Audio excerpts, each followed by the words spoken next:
नमस्कार, माझे नाव तृप्ती बाळू जाधव। आज मी तुमच्या समोर एक 3 डुकरांची गोष्ट सादर करीत आहे। ती तुम्ही शांतीने ऐकावी अशी माझी नम्र विनंती। तर मी माझ्या गोष्टीला सुरुवात करते। एका जंगलात 3 डुकर राहत होते। त्यांना एक आई होती। ते तिघं त्याच्या आईची काहीच ऐकायची नाही। तिची आई त्यांना खूप कामासाठी खूप काम द्यायची, पण ते काहीच काम करायचे नाही। एके दिवशी त्याच्या आईने विचार केले की आपण आपल्या मुलाला काही लांब पाठवू आणि त्यांची परीक्षा घेऊया।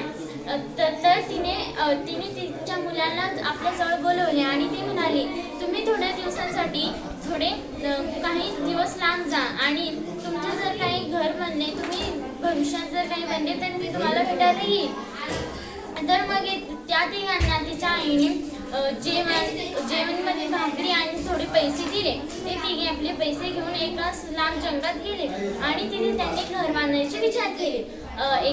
सगळ्यात मोठ्याने उसाचे घर बांधले आणि त्याच्याहून लहान मुलाने लाकडाचे घर बांधले आणि सगळ्यात लहान मुलगा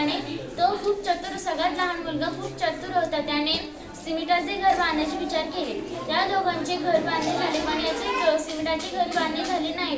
त्याने बाजारातून काही विटा आणि सिमेंट विकत घेतल्या आणि त्याने आपले घर बांधायला सुरू केले।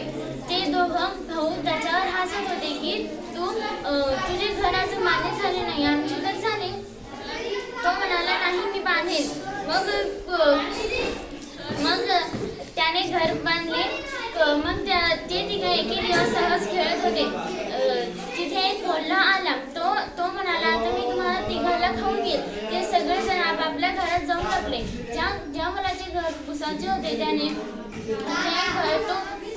ते घर तोडून टाकले आणि त्याला खाण्यासाठी पुढे गेला, पण तो त्याच्या भावाच्या घरात जाऊन लपला। त्याचे लाकडाचे घर तिथे जाऊन लपला आणि तो म्हणाला, मला थोडा प्रयत्न लागेल, पण मी हेही घर तोडून टाकेल। त्यांनी तेही घर तोडून टाकले आणि ते दोघं भाऊ त्याच्या सर्वात लहान भावाच्या घरात गेले आणि तिथे लपले।